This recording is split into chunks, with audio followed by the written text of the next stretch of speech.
বিসমিল্লাহির রহমানির রহিম। আপনাদের সাথে আছি আমি পিয়াস ইব্রাহিম। আজকের ফোনের মডেল হচ্ছে স্যামসাং A03s। তো এটি সমস্যা হচ্ছে ফোনটি অন হচ্ছে না। স্বাভাবিকভাবে আমরা পাওয়ার সাপ্লাই কানেক্ট করলে যদি অটো রিডিং থাকে তাও আমরা শর্ট হিসেবে কাউন্ট করি এবং মাল্টিমিটারের রিডিং ভ্যালু চেক করেও আমরা শর্ট ফাইন্ড আউট করি বা শর্ট চেকিং করি। কিন্তু আজকের ফোনটি সম্পূর্ণ একটি ব্যতিক্রমী কাজ, মানে পাওয়ার সাপ্লাইও শর্ট দেখাচ্ছে না এবং মাল্টিমিটারেও শর্ট দেখাচ্ছে না, মানে রিডিংগতভাবে কোনো প্রকার প্রবলেম নেই। তো এখন পাওয়ার সাপ্লাই দিয়ে বিষয়টি দেখাচ্ছি। দেখুন, পাওয়ার সাপ্লাইয়ে পাওয়ার প্রেস করলে 55 মিলি বা 50 মিলির কাছাকাছি উঠে নেমে যায়। তো এই হচ্ছে এটি সমস্যা। তবে এই ফোনটি মূলত শর্ট সার্কিট, মানে শর্ট আছে, একটু ব্যতিক্রমধর্মী শর্ট। তো এটি ফাইন্ড আউট করা আসলে অনেক কষ্টকর বা অনেক এক্সপিরিয়েন্স প্রয়োজন। যাই হোক, রিডিং তো দেখলেনি কেমন রিডিং, মানে 5 উঠে নেমে যায়, মানে 5 মানে কি 50 মিলি। তো এখন মাল্টিমিটারে চেকিং করব যে রিডিংগত কোনো সমস্যা আছে কিনা। কিছু কিছু মডেলে কী হয়, পাওয়ার সাপ্লাই শর্ট দেখায় না কিন্তু মাল্টিমিটারে রিডিং ভ্যালু কম আসে। তো এখন মাল্টিমিটারে চেকিং করব, তো এই জন্য প্রগ টেস্ট করতেছি যে প্রগ ঠিক আছে কিনা। তো এখন রিভার্স বায়াসে চেক করতেছি। দেখুন 460-50, তো এটা নর্মাল আছে। আর ফরওয়ার্ড বায়াসে এই ফোন মিডিয়াটেকের চিপসেট যেহেতু 1800 থেকে 2300, 2400, তো নর্মাল আছে। তো এখন চেক করব যে আমাদের বিপিএস সাপ্লাই, তো বিপিএস সাপ্লাইও সেম আছে, মানে নর্মাল আছে, সমস্যা নেই। এখন দেখুন যেই বিপিএস সাপ্লাই আমাদের পাওয়ার আইসিতে ইনপুট হচ্ছে, তো ইনপুট চেক করতেছি, পাওয়ার আইসির ইনপুটে 397 ভ্যালু আছে, তাও নর্মাল আছে। তো এখন দেখুন রিভার্স বায়াস এবং ফরওয়ার্ড বায়াস দেখুন 400-র কাছাকাছি। তো এটি মূলত স্বাভাবিক আছে। যদি এখানে ভ্যালুগত প্রবলেম থাকতো তাহলে অটো রিডিং করতো। তো যাই হোক, এই ফোনটি প্রবলেম আইডেন্টিফাই করতে আমার অনেক সময় নষ্ট হয়েছে, কারণ এটি একটু ব্যতিক্রমী এবং আনকমন টাইপের শর্ট। তো এটা আসলে যেই সময়টুকুর জন্য রিডিং করতো ওই সময়ের মধ্যে আমি হট টেস্ট করি এবং প্রবলেমটি আইডেন্টিফাই করি।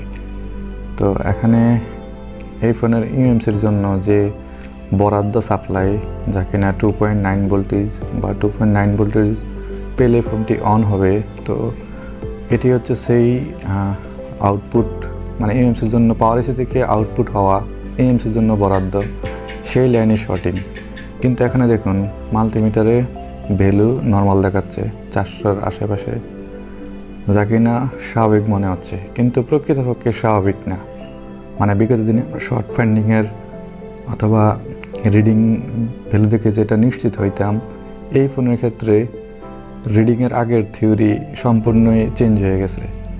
তো এখন এটিকে রিমুভ করব, এই ক্যাপাসিটরটি, আর রিমুভ করে যখন ক্যাপাসিটরটি চেক করব তখন বিষয়টি বুঝতে পারবেন যে আসলে এতক্ষণ যা বলছি এই বিষয়টা নিয়ে আপনিও শিওর হবেন যে এরকম প্রবলেমও হতে পারে। মানে ক্যাপাসিটরটি মূলত হাফ শর্ট। তো এখন সেটি আবার যে কোনো একটি গ্রাউন্ড টার্মিনালে, মানে গ্রাউন্ড পয়েন্টে সোল্ডারিং করে নিতেছি, কারণ ছোটো কম্পোনেন্ট মাল্টিমিটারে চেকিং করতে একটু সমস্যা হয়, তাই গ্রাউন্ড টার্মিনালে সেটিকে একটু আটকে নিতেছি। আর একটু ঠান্ডা হওয়ার পরে এখানে চেকিং করব। মানে আমাদের যেই ইএমসির যে সাপ্লাই 2.8 থেকে 3 ভোল্ট, সেই 3 ভোল্টের আউটপুট ক্যাপাসিটার মূলত সমস্যা। তো এটি মূলত এই যে সমস্যা, যাদের সার্কিট সম্বন্ধে একটু ভালো নলেজ আছে তাদের বুঝতে তেমন একটা অসুবিধা হয় না, জাস্ট সময় বেশি লাগে। তো এর ক্ষেত্রে আমারও অনেক সময় নষ্ট হয়েছে। যাই হোক, এটি মূলত অন্য একটি টেকনিশিয়ান ভাইয়ের কাজ, উনি অনেক ট্রাই করছে। আসলে এই ফোনটি চার্জার কানেক্ট করলে পাওয়ার এসি গরম হতো, মানে ওইরকম না, মনে হচ্ছে পাওয়ার এসি খারাপ। তো আমি যখন হট টেস্টে ভোল্টেজ চেক করি, দেখুন এখানে রিডিং 500+ আসছে, মানে 550 মতো। আর এটি হচ্ছে এই ফোনের নষ্ট ক্যাপাসিটার, মানে হাফ শর্ট ক্যাপাসিটার, ফুল শর্ট না। তো এখানে ভ্যালু চেক করলে বুঝতে পারবেন যে দেখুন এখানে 464, 65, 62, মানে 450 মতো এখানে ভ্যালু শো হচ্ছে।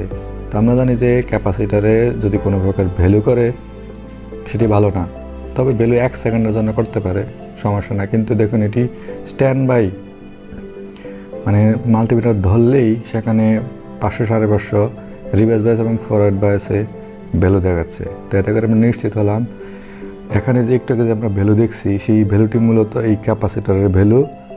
আমাদের ইএমসির জন্য যে বরাদ্দ সাপ্লাই বা আউটপুট সাপ্লাই সেটির ভ্যালু না। এখানে ভ্যালু আছে 548, তো এখন ভ্যালু নর্মাল আছে। আর এতক্ষণ আমরা যেই ভ্যালুটা দেখছি ক্যাপাসিটারটি মাদারবোর্ডে লাগানো অবস্থায়, সেই ভ্যালুটি আসলে দেখছি ক্যাপাসিটারের।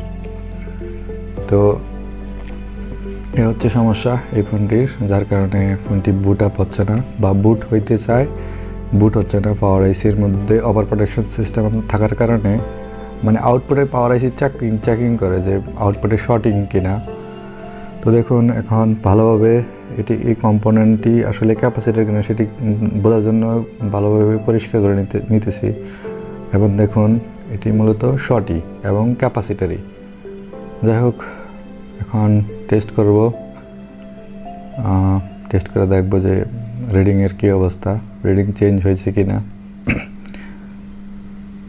কারণ এরকম রিডিং আসলে আমরা সব মানে অধিকাংশ ক্ষেত্রে প্রসেসরে দায়ী করি, আবার স্বয়ং পাওয়ার আইসিকে দায়ী করি।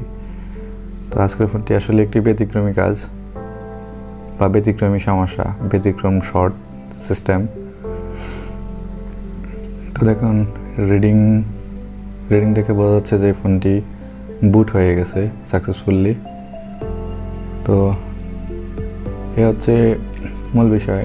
সবসময় হার্ডওয়্যারের কাজ বা সার্কিটের কাজ এক প্রকার থাকে না, মানে বলতে চাচ্ছি যে সবসময় একই থিওরি সকল ক্ষেত্রে কাজে আসে না, মাঝে মধ্যে এরকম মানে একটু ব্যতিক্রম হয়ে থাকে, আর এটাই স্বাভাবিক। যাই হোক, ফোনটি অ্যাসেম্বল করে নিলাম এবং চেকিং করতেছি। দেখুন এটি চার্জিং লোগো শো হচ্ছে, তার মানে ফোনটি বুট আপ হয়ে গেছে। না, সর্বশেষে থ্যাঙ্কস ফর ওয়াচিং, ভালো থাকবেন, আসসালামু আলাইকুম।